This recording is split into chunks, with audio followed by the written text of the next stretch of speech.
Good morning, Justin. How are you today? Wonderful, Zach. Good morning. How are you doing today? What's behind you? Is that an empty car lot? I'm still in this empty car lot. I've been stranded here for now, I think, three streams in a row. Friday, no, Thursday and Saturday, and now today. Justin, thanks for being here with us this morning. I know you're traveling, doing a little bit of traveling, so we got the nice new setup that I see behind you. I want to talk today, Justin, at least to kick things off. I saw, and a couple people sent direct messages to me, this video that was posted on YouTube talking about how studies show that electric vehicles are actually worse for the environment and are unreliable. I sent that over to you. I said, hey, can we talk about that a bit on today's show? So happy Monday to you. And I want to jump right into it. Did you get a chance to take a peek at that video? Yes. Now, I want to kick it off by talking about the reliability aspect because this is all based on Consumer Reports. Their latest data from the 2022 Initial Reliability Survey is quite interesting. And I must say, there's not a lot you can really do to rebut the fact that EVs have poor reliability ratings. But here's the crazy part. It's all Hmm. about infotainment, not electric powertrains. Now, we can really say are EV powertrains unreliable? And based on the survey that Reports just released, no, the powertrains they're doing just fine. However, what's one thing that EVs do differently from traditional combustion powered vehicles? They have a lot more touch screens, they have a lot more OEM specific apps that you have to use to, control the charging of the car and whatnot.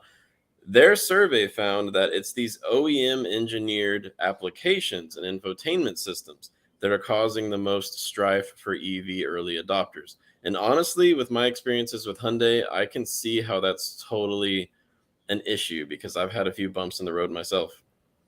We've got a few folks in the chat asking us who we're responding to in this video. And just to be clear, I actually came across this video from a woman named Lauren Fix. So, Car Coach reports. And I know Lauren, I actually, when we first started working on YA, I chatted with her. New studies show EVs are unreliable and worse for the environment than gas cars. So that's who we are referring to here. On the unreliability, that side of the conversation, Justin, another report that comes out is from JD Power. And I actually got the chance to talk to David Chow, who's of Automotive Press. And David explained that the unreliability that you're seeing in JD Power is a direct result of all the new features that are being added to cars. And those new features are harder to use by certain demographics of people. Because if you remember, when JD Power put out their reliability report, it was brands that are traditionally in the hands of older generations that did worse than newer generations, because I think a lot of those people, or maybe I got it inverse. It was like brands like Lincoln, for example, that did better because older generations actually don't use all the tech that are in cars versus brands that are in the hands of younger generations of people. If they found it difficult to pair the Bluetooth on their phone to the car, that was a ding in terms of reliability. So a lot of the unreliable talk out there for EVs or for gas powered cars is kind of coming from an unreliable source. Like, are we talking about the powertrain, or are we talking about the infotainment and how easy it is to pair your phone? Yeah, so Sean in the chat, is the powertrain reliable? Yes, as far as we can see, electric powertrains are reliable, if not more reliable, because they have like 10% of the moving parts that a combustion powertrain has. Now, you also got to think about this. Now, I want to touch on this for a second. If you need maintenance on your EV, it's going to be a more of a hassle to find a service center that's certified to work on your EVs. So that's a whole nother subject we won't get into now. But are powertrains reliable in electric vehicles? Yes. Zach, you were just talking about how there is a generational gap in the adoption of technology. That is true. That has been proven time and time again. However, I also want to talk about the fact that there are actually issues in some of these OEM designed Bluetooth connectivity devices and whatnot. For example, Hyundai's Connect app, Hyundai's Blue Link app that I have to access my Ioniq 5. If I want to lock the doors remotely or turn on climate control remotely, even with a perfect internet connection, it can take 2 to 3 minutes for it to start. So I'll get a message and I've timed it. 2 minutes later, your car is now locked. So those kinds of things, if you purchase a Tesla in 2022, they've got that whole vertical integration where you're not dealing with those issues. But most legacy automakers are indeed struggling to catch up to the times. Crazy, right? Like it's a Yeah, driving computer, but it still has problems with like Bluetooth. I hear you. I hear. I just think a lot of these headlines end up, and I mean, to be clear here, like I'm probably case study number one of this. I just think they get blown out of proportion at times, right? EVs They are do. unreliable compared to gas cars. No, like pairing your phone to a car should be easy, but in some cars it's way more difficult. And a lot of the tech advances that we're seeing are actually not that user intuitive to users. That should be the headline here. And again, I'm like the perfect case for taking a headline and blowing it out of proportion. So I understand that. Let's talk a little bit about which vehicles are better for the environment. A lot of folks, and I know you're passionate about this as well, Justin, a lot of folks think, okay, driving an electric vehicle, I have a better impact on greenhouse gas emissions, the environment, etc. But you watch these videos, you hear some people talk about, well, not so fast. What's your take on that? Yeah, I looked for the specific study cited in the video from, is it the car coach? Yeah, the car coach. Yep. Yep. And I could not find the exact study. However, the source that she cited is very, very well known in economic research. So I'm sure it's out there, but I looked hard, didn't find it. Instead, I'm going to refer to some basic calculations done by CNET recently, which is very fascinating. And here's the high level summary.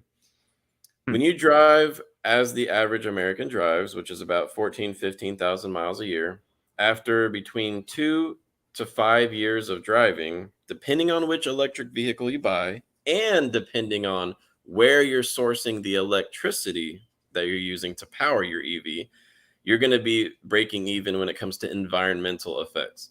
Now, why does it take 2 to 5 years for that to happen? It's because you're going to be looking at, well, what is the percentage of the electricity going into the EV that is sourced from fossil fuels? The dirtiest part of the grid over in Wisconsin and much of the Midwest, it can take upwards to 5 years for the average American driver to break even. Now, if you're in a cleaner energy grid area where most of your electricity, or not even most, let's say 40% of your electricity is coming from hydropower, wind power, solar energy, it can be as low as 2 years.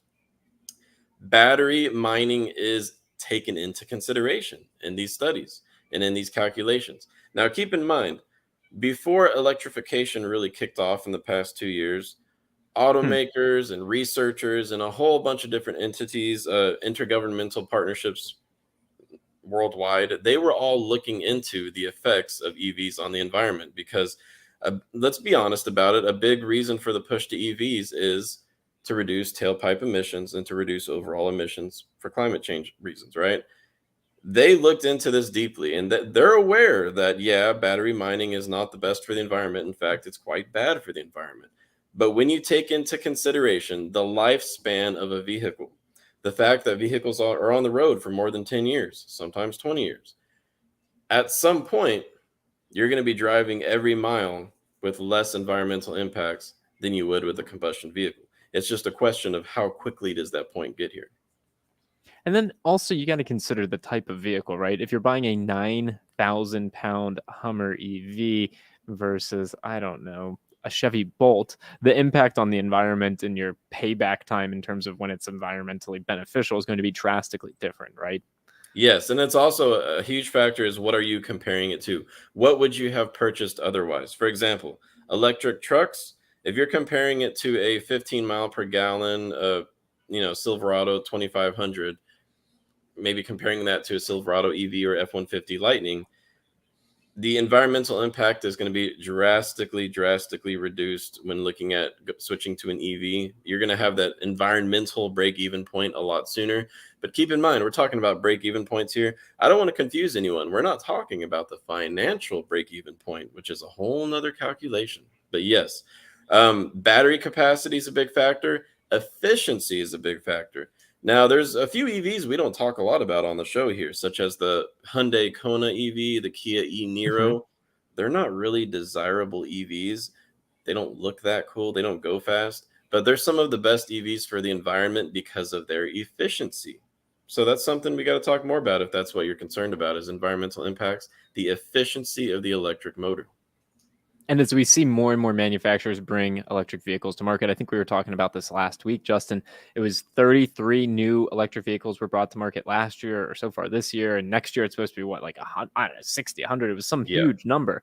The ramp up is just very, very rapid. How many of those are going to be really compelling, environmentally compelling EVs, how many are going to be F-150 Lightnings that, they're fine. They're fine. They're not the most efficient. They could be the Neros of the world. They could be the EV6s of the world, the Lucid Airs of the world, those that are super efficient.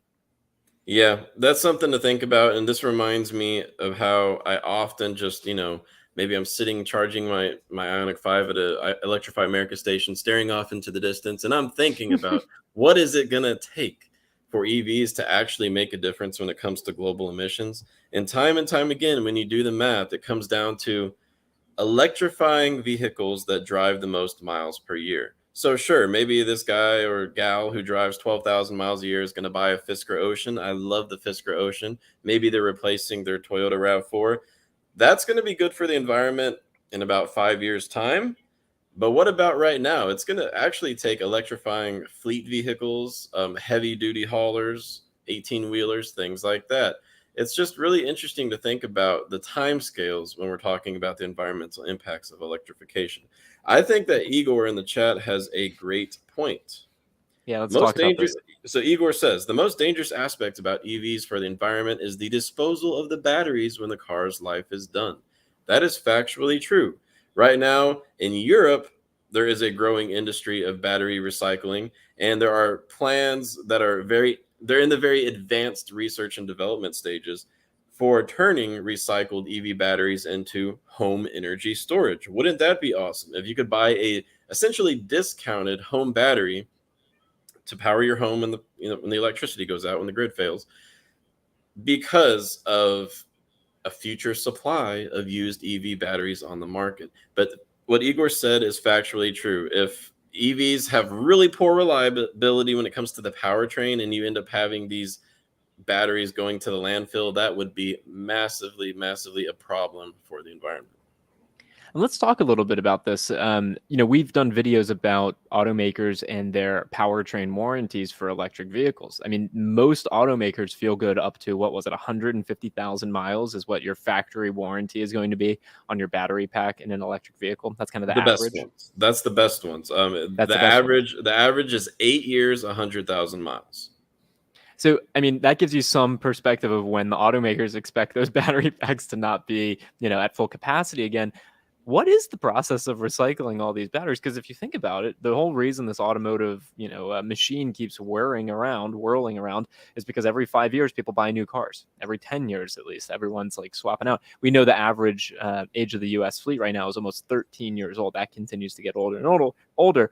But there's also part shortages and people need to get into new vehicles. So what's going to happen when these electric vehicles 10 years from now, like seriously, what happens? What's the plan there for the recycling? It all comes down to rare earth metals, because we've heard GM say that they're going to be not selling any more combustion powered vehicles by 2035. Well, that either means they're going out of business or they're going to be all electric. So let's just assume electrification is going to continue into the 2030s and beyond. In that case, automakers are still going to be scrambling for more and more sources of rare earth metals, things like lithium, cobalt, nickel. I mean, there's a whole bunch, manganese. List goes on and on. If you can find a cost-effective way to extract rare earth metals from recycled batteries, that's a game changer. And that's where a lot of this initial research and development is going into right now. Can they find a cost-effective way to recycle rare earth metals? That's what we have hope for. And I think it's going to happen. It may have already happened. I am not too sure. But what I do also know is that there are already plans for how you can recycle an EV's battery into home energy storage. And I think that is going to be where we see a lot of change in just the next 5 years rather than 10 years down the line. All right, that seems fair. Obviously, it's like as we get new vehicles that make it to market that are more efficient, there's all these other challenges downstream that we're going to have to address sooner than later. Infrastructure being one of them, recycling being another. It is compelling and interesting to start to think about, though, because if we had how many electric vehicles were sold last quarter, Justin?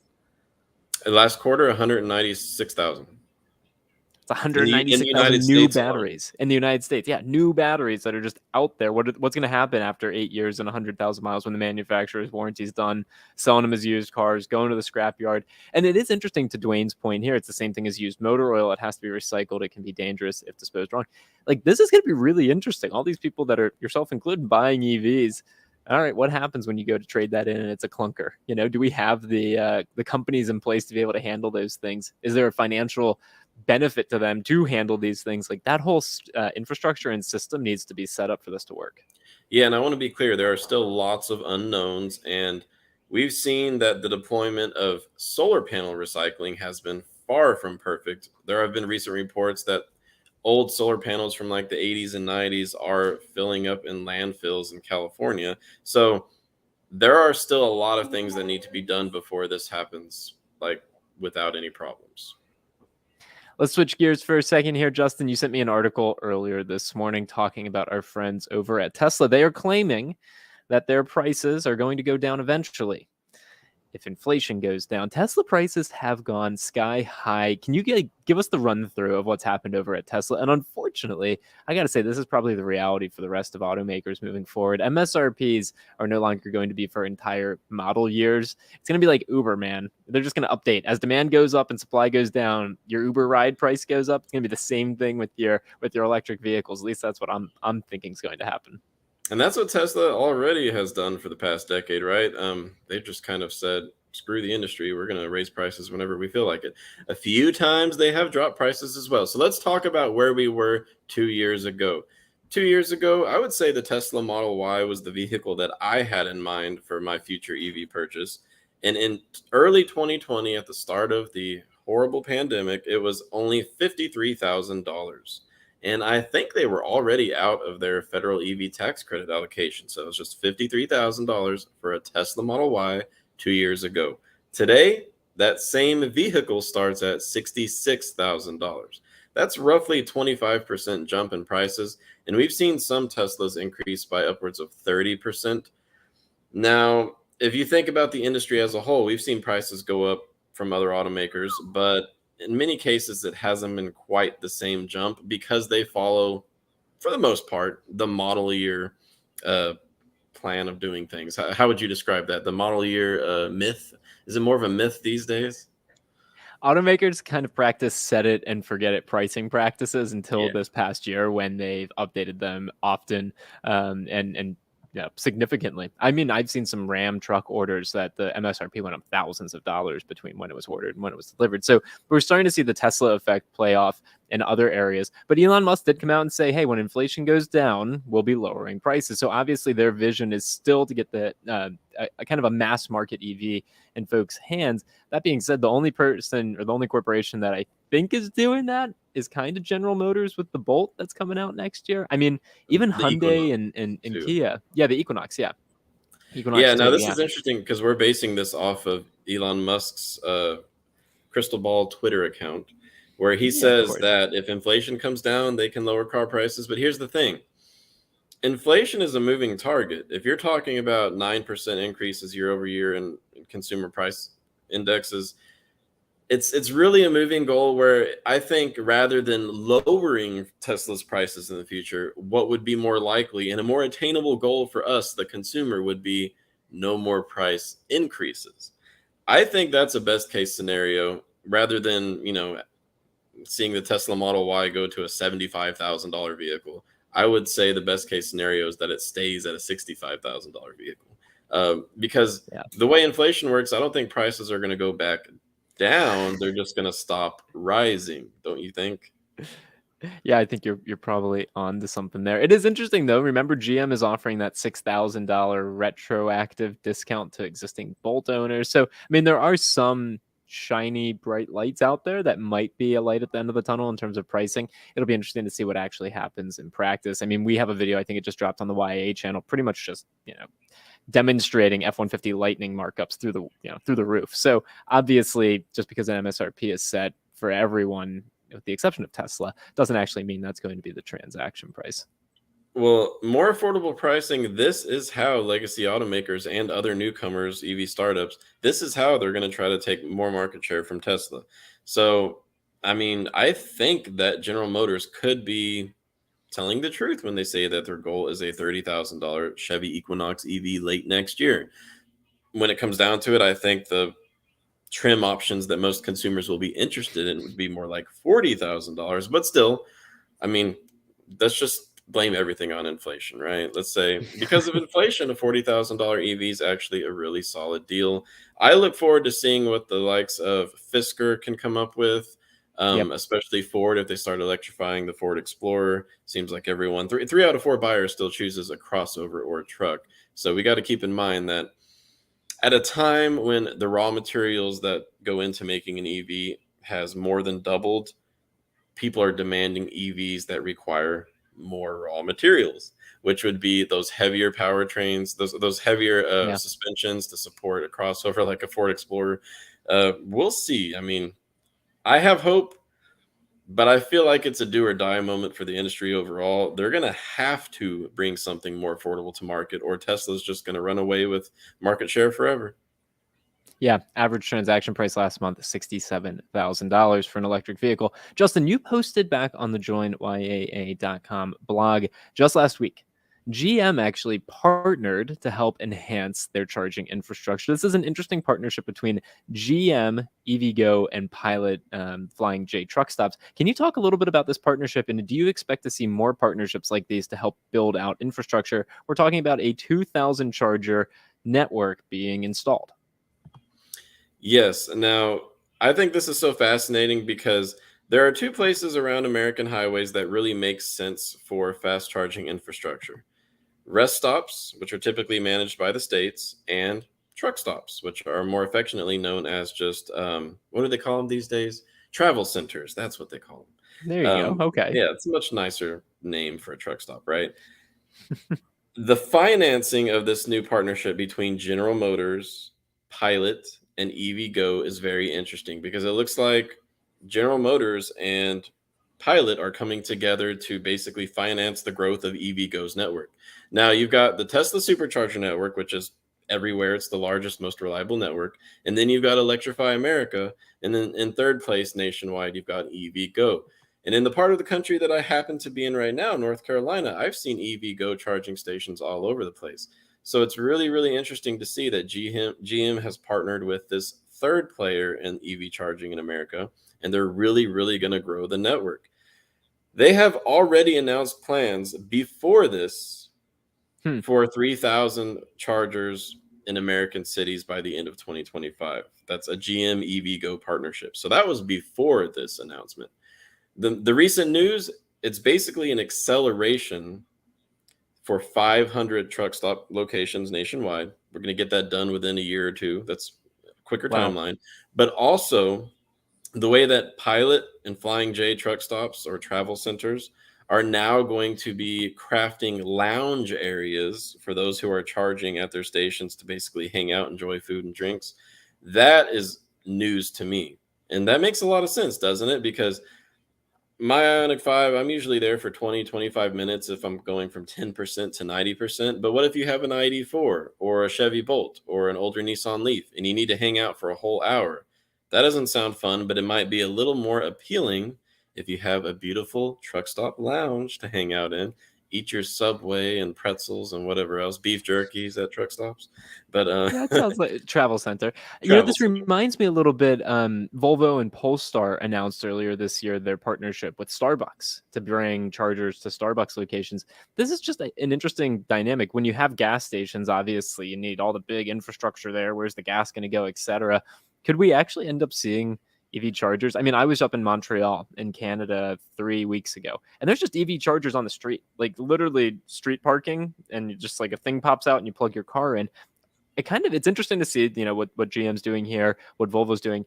It feels like where and how we charge electric vehicles won't necessarily have to look exactly like where we fill up our cars to get gas. You just don't need as much stuff around to make it all work.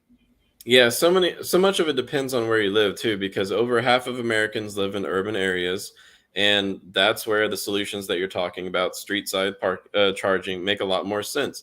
But for the like 45% of Americans who live in more rural areas, a truck stop charger makes a lot more sense.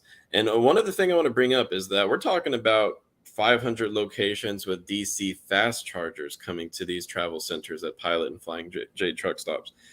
That's a big difference, because a lot of the plans we've been hearing from automaker collaborations, they tout a big number, but a lot of that big number, a big percentage of it, is actually level 2 charging, which is a lot slower. It's more like opportunistic charging, where if you happen to be at a restaurant or happen to be at a shopping center or a movie theater, plug in, your battery might go from 20% to 30%, but it's not really going to save the day, right? So I think another big piece of this announcement from GM, EVgo, and Pilot is the fact that these are fast chargers. Yeah, that is a big deal. Definitely is. All right, Justin, you are on vacation, man. Go enjoy your vacation. We'll call it a little short today, but that is a-okay. Please go enjoy your vacation. We'll see you back on Wednesday, though. Will you be available on Wednesday? For sure. Yeah. Wednesday and Friday, I'll be seeing everyone. All right, so we'll be back on Wednesday at 11 a.m. Eastern, 8 a.m. on the Pacific. Justin, go enjoy the beach or something, wherever you are. Go enjoy it, okay? I sure will. Thank you, Zach, and have a wonderful Monday. Consider it done, Justin. See you guys.